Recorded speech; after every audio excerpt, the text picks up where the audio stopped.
The first thing my mother said wasn't congratulations. It wasn't we're proud of you. It wasn't even when can we come see it. She stared at me across my brand new kitchen island, her face completely drained of color, and whispered, "What have you done?" I laughed because I honestly thought she was joking. "What do you mean?" My dad slammed the folder I had left on the counter onto the granite, so hard the keys bounced. "You bought this house," he said, his voice shaking with anger. Without asking us. The room went silent. Even the real estate agent, who had stopped by to drop off a warranty packet I'd accidentally left in her car, froze halfway through the front door. I looked from my father to my mother, completely confused. "I didn't know I needed permission." "You needed to consult your family," Mom snapped. I blinked. "I'm 32. Dad pointed toward the living room. "That isn't the point." "No," I said carefully. "I think it is." Mom crossed her arms, so tightly it looked like she was trying to hold herself together. "You've ruined everything." Those 4 words landed harder than anything else. Ruined what? I'd spent 8 years working 60-hour weeks, skipped vacations, drove the same 12-year-old Honda while everyone around me upgraded to shiny SUVs, packed lunches every day, picked up freelance work on weekends. Every bonus went into savings, every tax refund, every overtime check. I watched friends buy designer clothes while I learned how to repair my own washing machine from YouTube. I wasn't lucky. I wasn't rich. I was just stubborn. And after years of sacrificing almost everything, I finally held the keys to my first home.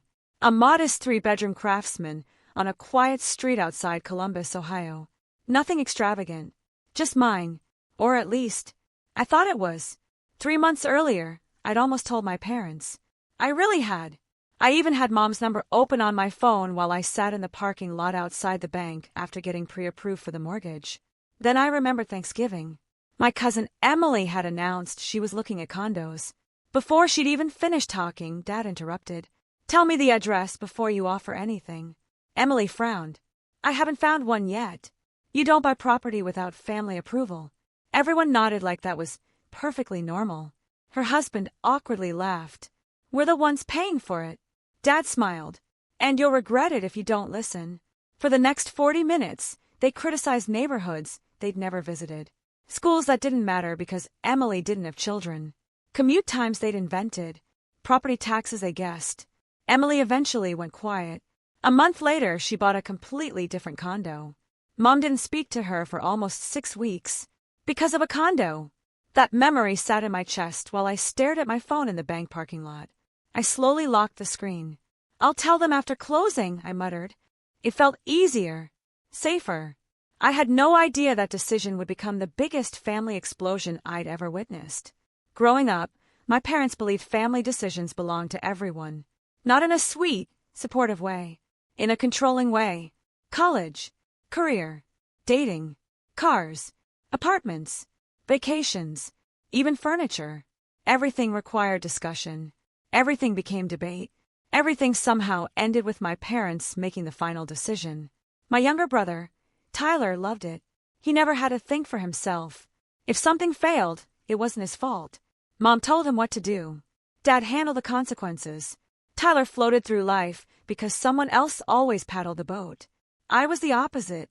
I wanted independence, which, according to my parents, meant I was difficult. When I moved into my first apartment at 24, Mom cried. Not because I was leaving, because she hadn't approved the lease. Dad spent 2 weeks emailing me listings I didn't want. When I bought my Honda, Dad refused to ride in it for months because he'd wanted me to finance a luxury SUV instead. "You need to look successful. I need a reliable engine. We're trying to help." It never felt like help. It felt like ownership, so I stopped sharing plans before they happened. Haircuts, trips, job interviews, promotions. Eventually, the house. Closing day felt unreal. The title company handed me the keys. My realtor, Megan, smiled. "So?" I stared at the little silver keys resting in my hand. "It's actually mine." She laughed. "It really is." I walked through every room after everyone left. The hardwood floors creaked. The living room smelled faintly of fresh paint and cedar. Sunlight poured through enormous front windows.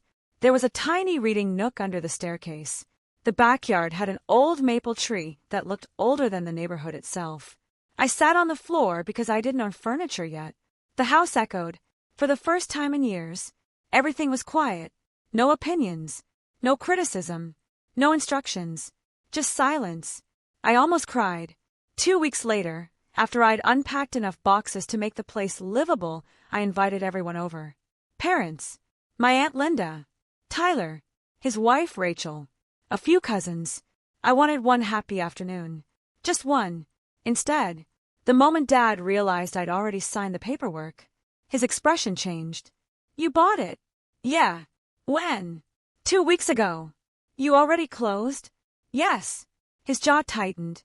Mom looked physically ill. You didn't tell us. I wanted it to be a surprise. It certainly is.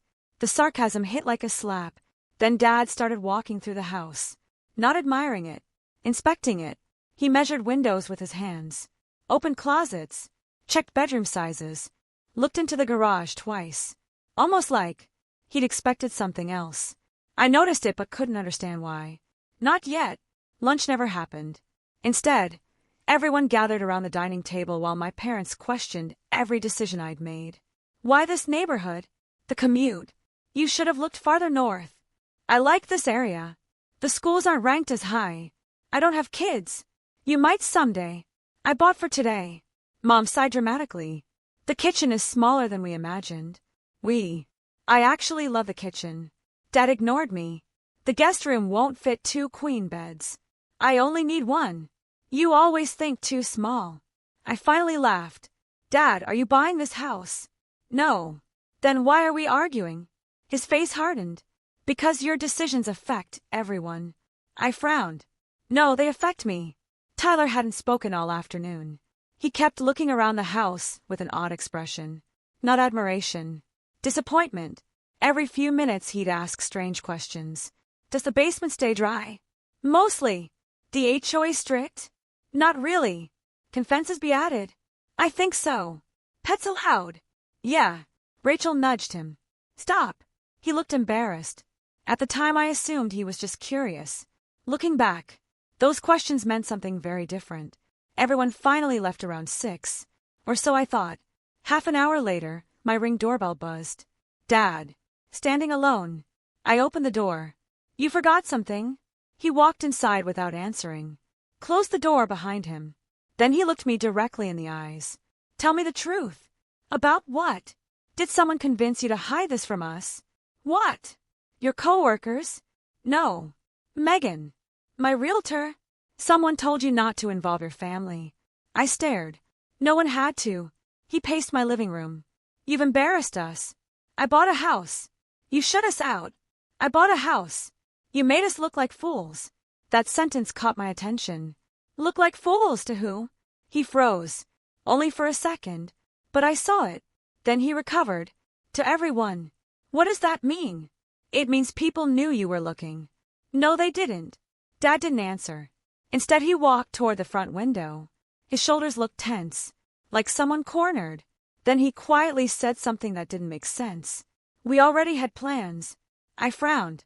What plans? He rubbed his forehead. Forget I said anything. No. He turned around. I said forget it. What plans? Nothing. Dad. He sighed heavily. You should have trusted your family. I do. No, you don't. I just bought a house. You bought the wrong house. I laughed again. I don't think there's a wrong house if I love living here. His expression became colder than I'd ever seen. You have no idea what you've cost your brother. I stopped smiling. What? He looked like he'd accidentally stepped off a cliff. Neither of us spoke. Finally, he shook his head. I've said too much. He left. I stood in the doorway for nearly 5 minutes. What did Tyler have to do with my house? The answer came 3 days later. Completely by accident. I was helping my Aunt Linda carry folding chairs into her garage after my cousin's birthday party. She looked around to make sure no one else was nearby. Then she lowered her voice. Honey. Yeah. Did you really not know? Know what? Her eyebrows lifted. Oh. What? She looked genuinely uncomfortable. I assume someone told you. Told me what? She hesitated. I probably shouldn't. Aunt Linda. She sighed. Your parents have been telling the family for months that once you bought a house. She stopped again. I felt my stomach tighten. Once I bought a house, what? Tyler and Rachel were finally going to have somewhere permanent to live. Everything around me seemed to go quiet. What? They said you understood. I understood what? That you'd let them move in. I laughed. Not because it was funny. Because it sounded completely impossible. They've been living in that apartment. Linda nodded. They've been looking for a bigger place. So, they told everyone you wanted to help your brother. I never said that. I know. What exactly did they tell people? She looked guilty. That the house would eventually become Tyler's anyway. I felt every hair on my arm stand up. What? They said buying it in your name was smarter financially. The folding chair slipped out of my hand and crashed onto the concrete floor. Linda reached for my arm. I thought you knew. I barely heard her. Because suddenly, Dad inspecting the bedrooms, Mom criticizing the kitchen, Tyler asking about fences, the comments, the disappointment, the anger. It all made horrifying sense. They weren't upset because I hadn't asked for advice. They were furious because I'd unknowingly destroyed a plan they'd already built around a house they believed wasn't really going to be mine. And I still had absolutely no idea how far that plan had already gone. I didn't sleep that night. Every time I closed my eyes, I heard Aunt Linda's words over and over again. They said buying it in your name was smarter financially. Who says something like that? More importantly, who says it to other people before even mentioning it to the person actually buying the house? By 3 a.m, I had convinced myself Aunt Linda must have misunderstood. Maybe my parents had joked. Maybe someone exaggerated. Maybe Tyler had been casually looking for a place to stay for a few weeks. There had to be another explanation. Because the alternative, that my parents had built an entire future around my money without telling me, was too insane to believe. I wanted proof. Not assumptions. Not rumors. Proof. The next afternoon, my phone buzzed. Mom. I let it ring twice before answering. Hi. We need to talk. She didn't ask if I was busy. She never did. About what?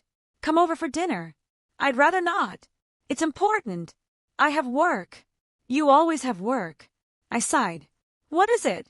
We're all here. We. Your father. Tyler. Rachel. My stomach tightened. That wasn't a family dinner. That sounded like a meeting. I'll pass. Silence. Then her voice changed. If you don't come, you're making a mistake.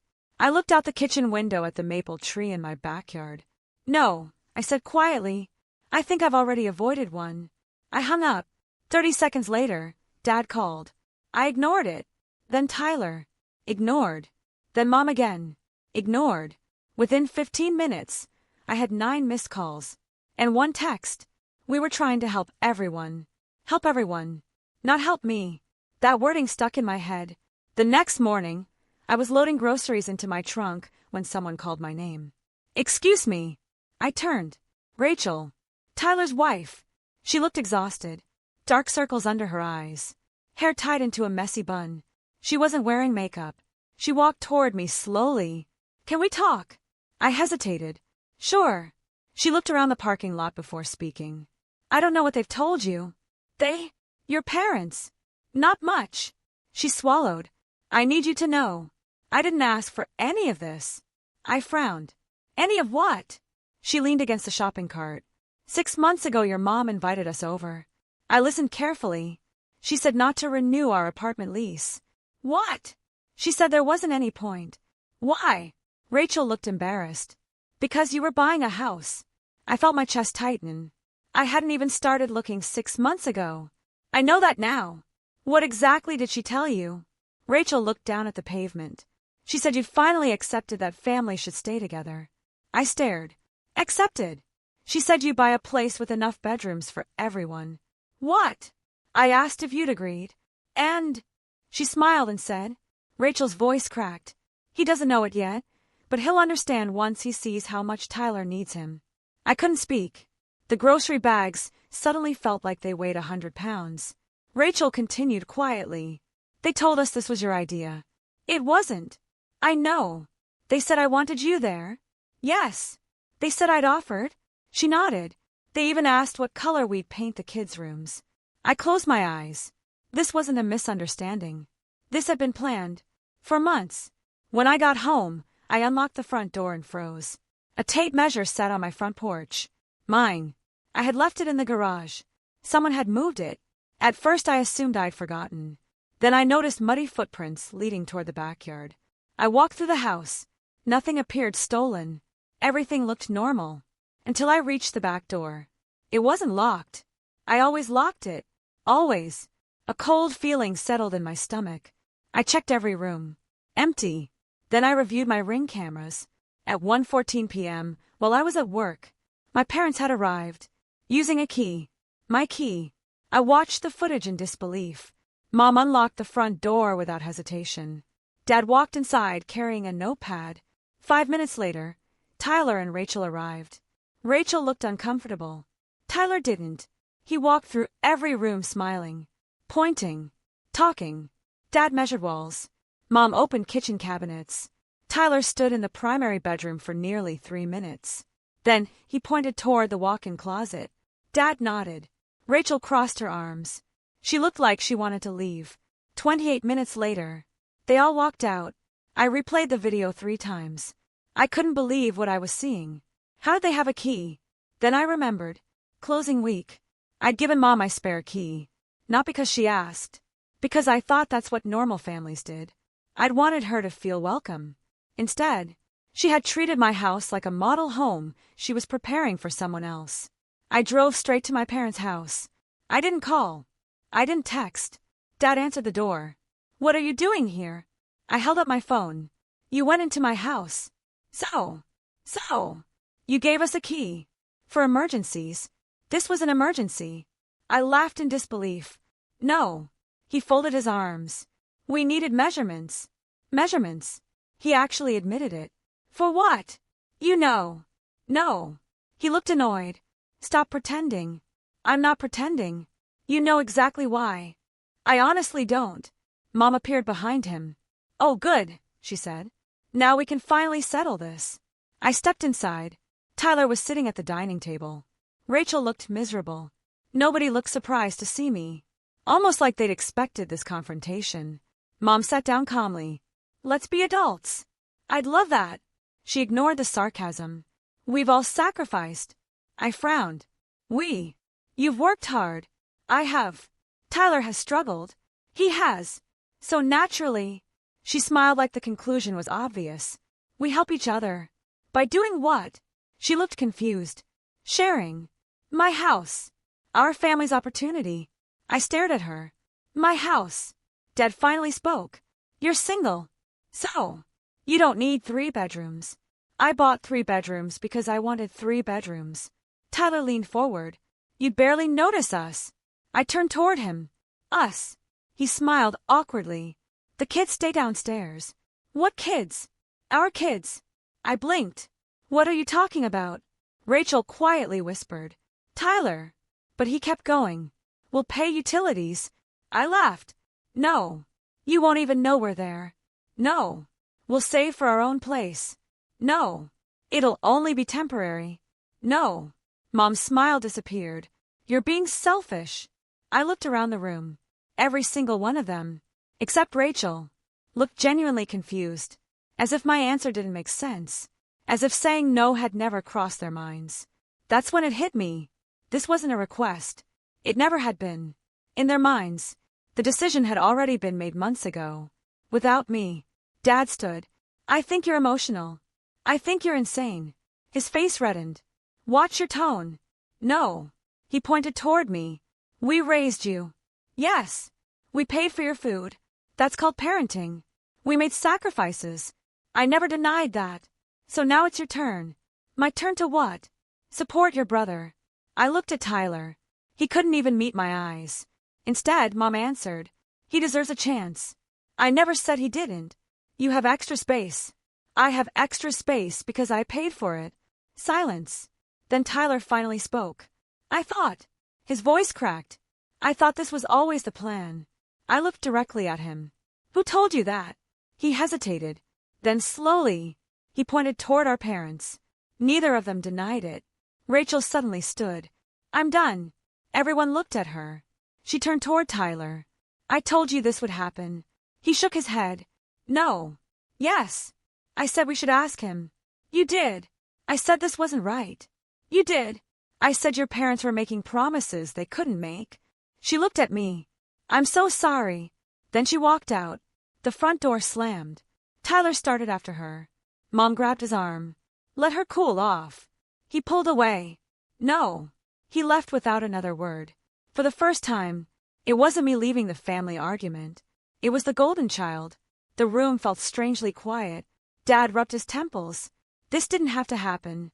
I couldn't believe what I was hearing. It didn't. You could have just talked to us before buying. I stared at him. Would you have told me the truth? Neither of them answered. That silence was answer enough. I walked toward the door. Mom called after me. So what now? I turned around. Now. She nodded. I smiled sadly. Now you give me my spare key. She froze. We don't have it. Really? Dad spoke too quickly. We misplaced it. I nodded. That's okay. What do you mean? I've already called a locksmith. Both of their faces changed instantly. You changed the locks? I will tomorrow morning. Mom looked offended. You don't trust us? I opened the front door. No. Then I looked directly at both of them. Now you finally understand how I feel. I walked outside. My hands were shaking so badly I could barely unlock my car. In the rearview mirror, I watched my parents standing in the doorway. Not guilty. Not ashamed. Just angry. As if I had stolen something from them. I drove home believing the worst was finally behind me. I couldn't have been more wrong. Because 2 days later, someone would arrive at my front door with a moving truck. And they would genuinely believe they were supposed to live there. Saturday morning was the first time my new house actually felt peaceful again. The locksmith had come the day before. Every exterior lock had been replaced. The garage opener had been reprogrammed. I changed every password connected to my security cameras and smart home system. For the first time since moving in, I felt like the house actually belonged to me. I spent the morning putting together a bookshelf in the living room. The windows were open. A light breeze carried the smell of fresh-cut grass through the house. For about an hour, I forgot my family existed.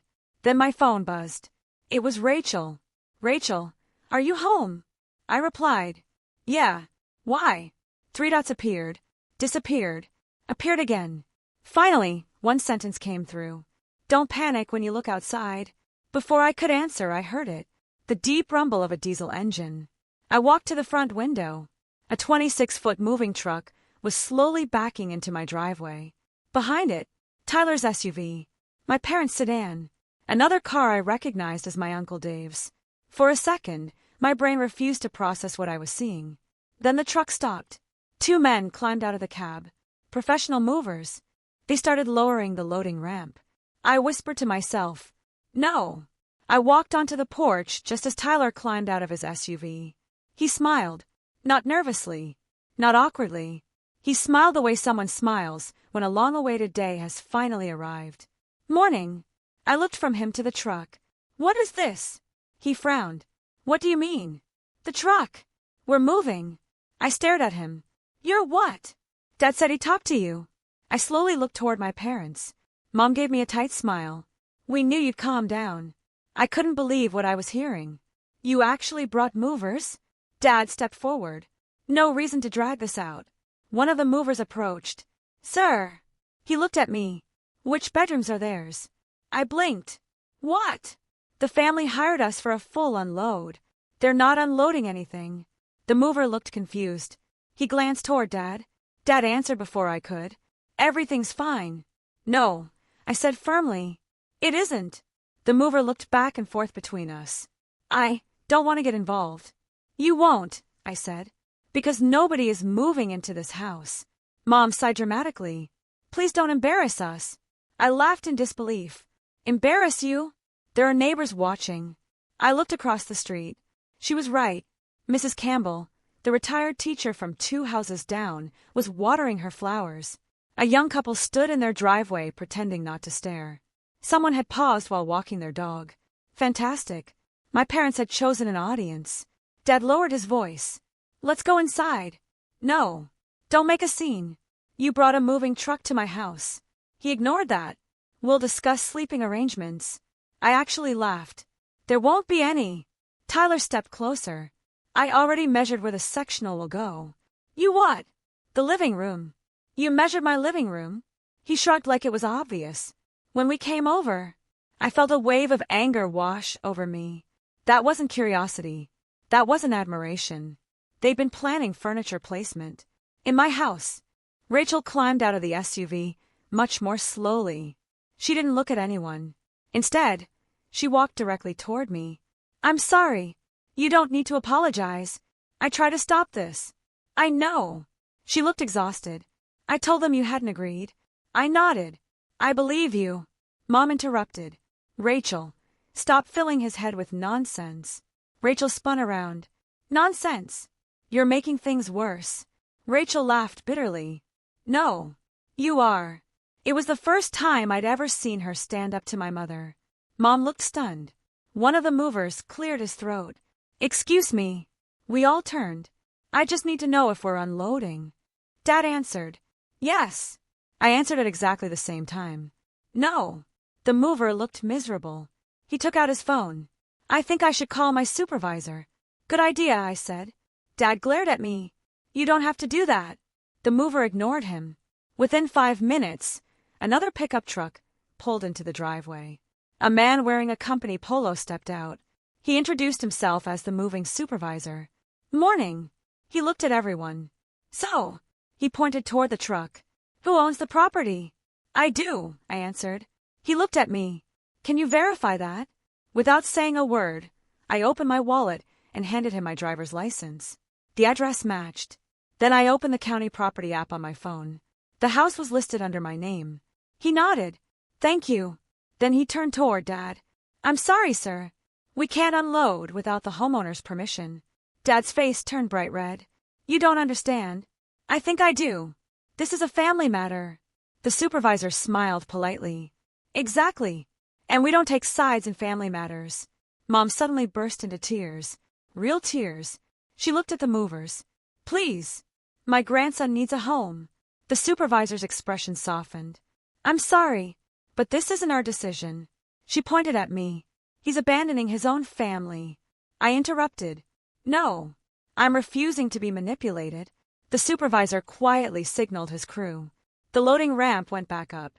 One by one, the movers climbed into the truck. Dad shouted after them. You're still getting paid? The supervisor nodded. Cancellation policy. Then he climbed into his truck. 5 minutes later, they drove away, leaving Tyler's entire life packed inside a truck that was no longer welcome. Nobody spoke. The silence felt enormous. Finally, Tyler looked at me. You really mean it? I nodded. Yes. His shoulders slumped. You'd actually let us be homeless. That sentence hurt. Not because it was true. Because I knew exactly where it had come from. I looked at him carefully. Did your lease already end? He nodded. Yesterday. I turned slowly toward our parents. Mom avoided my eyes. Dad looked at the ground. They had told them to end their lease. Before asking me. I couldn't believe it. You told them not to renew. Dad didn't answer. You gambled with their housing. Silence. You promised them my house. Silence again. You did this. Tyler looked between us. Dad. Dad finally spoke. We believed he'd do the right thing. I stared at him. The right thing. Help his brother. You volunteered my home. You had room. You never asked. We didn't think we'd need to. Rachel suddenly laughed. Not happily. The exhausted laugh of someone who had finally reached their limit. She looked at Tyler. Do you understand now? He stayed quiet.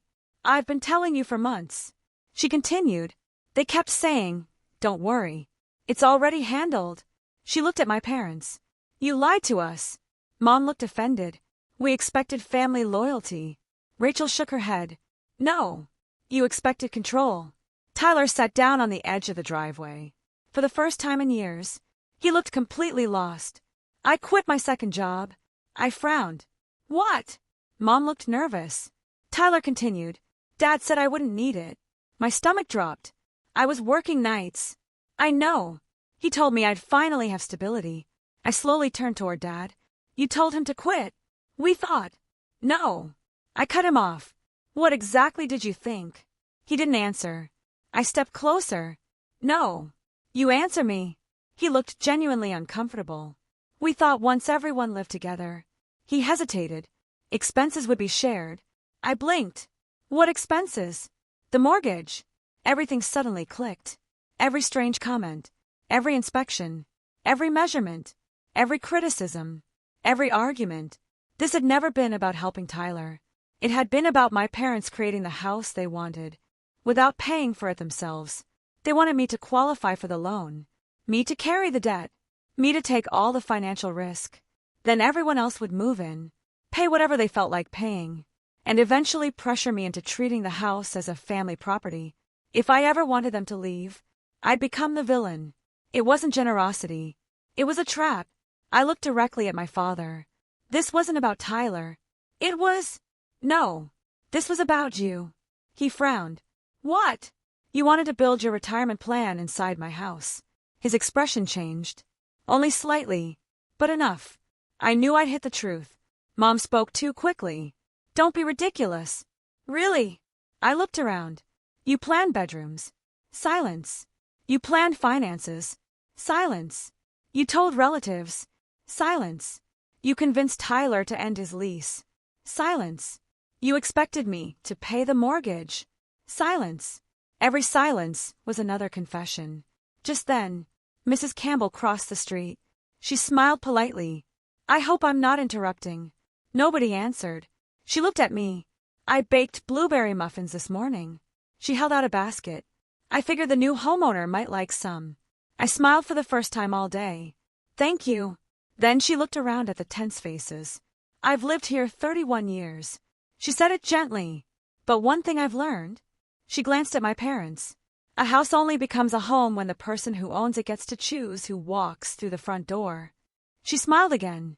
Congratulations on your beautiful home. Then she walked back across the street. The timing couldn't have been more perfect. For the first time, someone had reminded me that I wasn't crazy. I wasn't selfish. I wasn't unreasonable. I was simply protecting something I'd worked almost a decade to earn. As I watched my family standing silently in the driveway, I realized the hardest part wasn't over.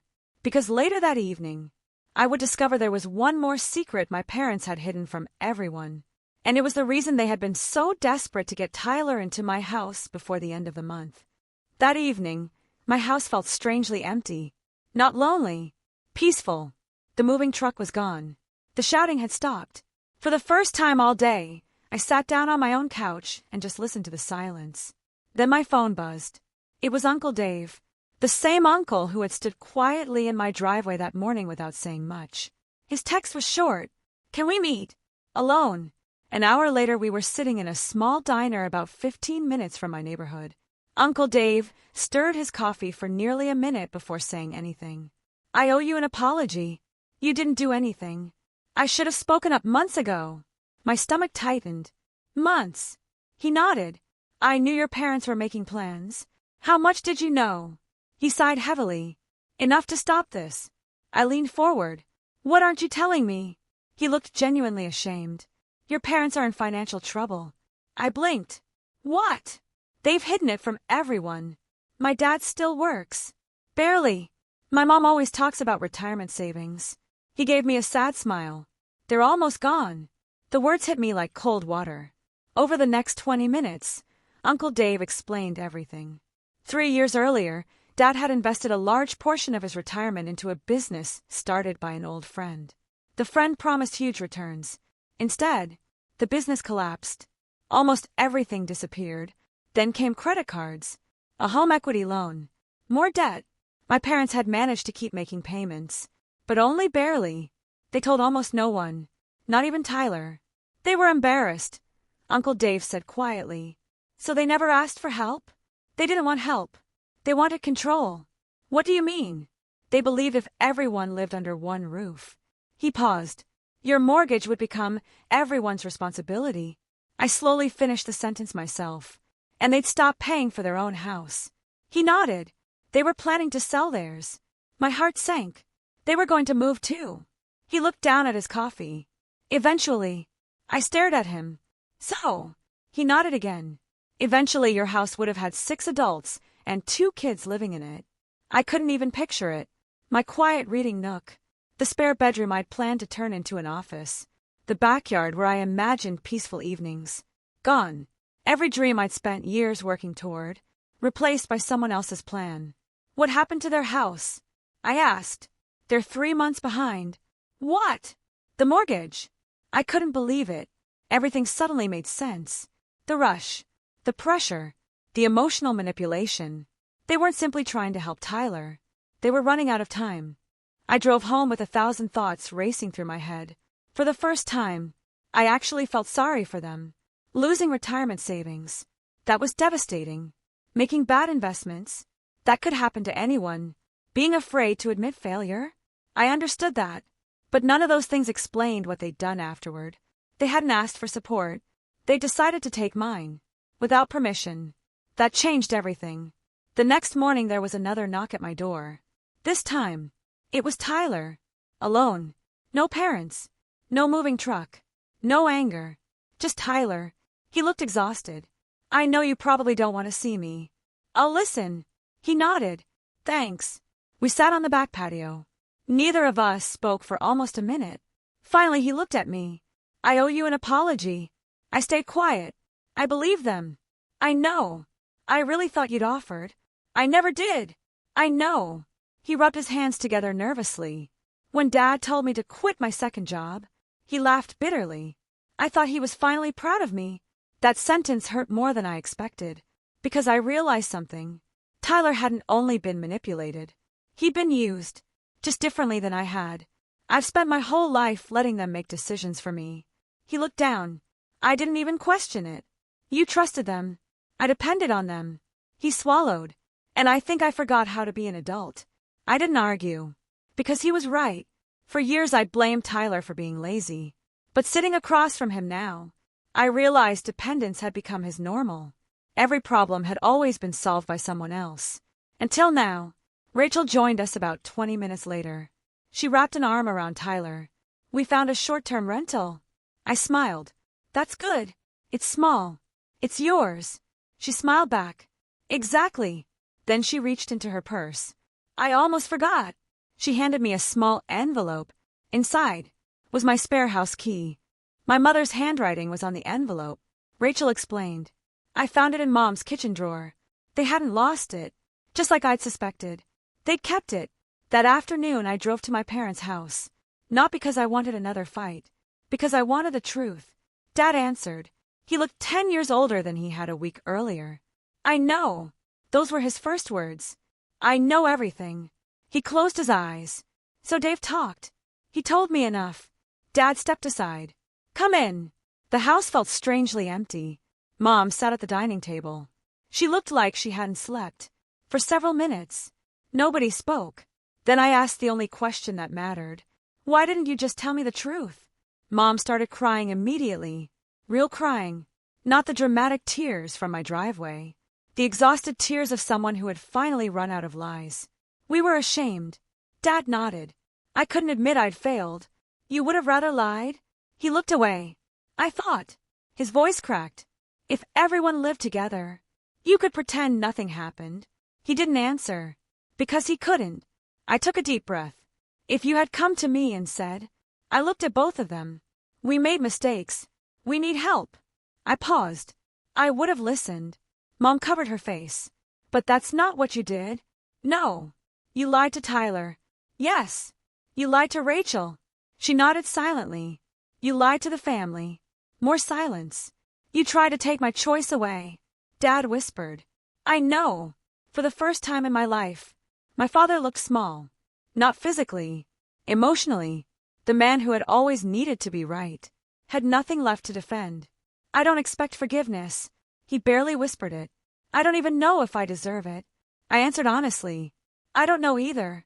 Over the next hour we talked more honestly than we ever had. Dad admitted he'd been terrified of losing everything he'd spent decades building. Mom admitted she genuinely believed families should sacrifice for one another. But sacrifice has to be voluntary, I said. You can't volunteer someone else's life. Neither of them argued. Before leaving, I made one thing very clear. I love both of you. Mom looked surprised. But things have to change. Dad nodded slowly. No more keys. I understand. No more making plans for my money. Okay. No more speaking for me. Another nod. And if you ever need help. I looked directly at them. You ask. You don't assume. The next 6 months weren't easy. My parents sold their house. Not because they wanted to. Because they had to. Instead of moving into mine, they bought a much smaller condo within their budget. It hurt their pride, but it saved them financially. Dad picked up consulting work. Mom returned to part-time bookkeeping. Slowly, they started climbing out of the hole they dug. For the first time in years, they were solving their own problems. Tyler surprised everyone. He found another full-time job, then another evening job, not because someone told him to, because he wanted to. Rachel later admitted something that made me smile. This is the first time I've ever seen him make decisions without calling your parents first. They rented a modest townhouse. Nothing fancy. But every bill had their names on it. Every payment came from their work. Every success belonged to them. As for me, I finally finished turning the spare bedroom into the home office I'd always wanted. The second spare room became a guest room. Not a permanent bedroom. Just a place where people I invited could stay. Mrs. Campbell became one of my favorite neighbors. Every Sunday, she'd bring over muffins. I'd help carry groceries when she needed it. Sometimes we'd sit on the back porch talking about books and gardening. It reminded me that family isn't only built through blood. Sometimes, it's built through respect. Almost a year later, my parents came over for dinner.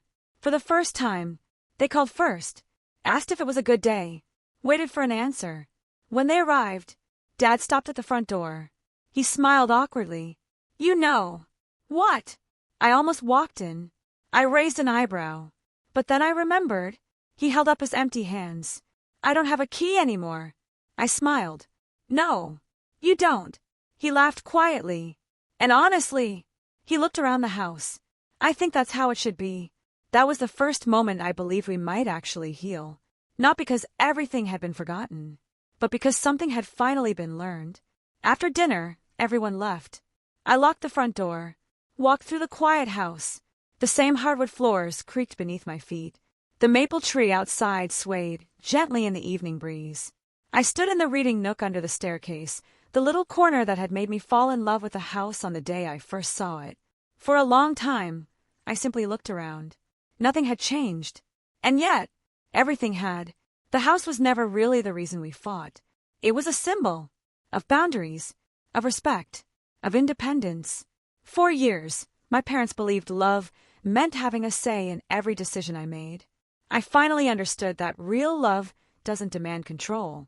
It asks permission. And maybe the most important thing I ever bought wasn't the house itself.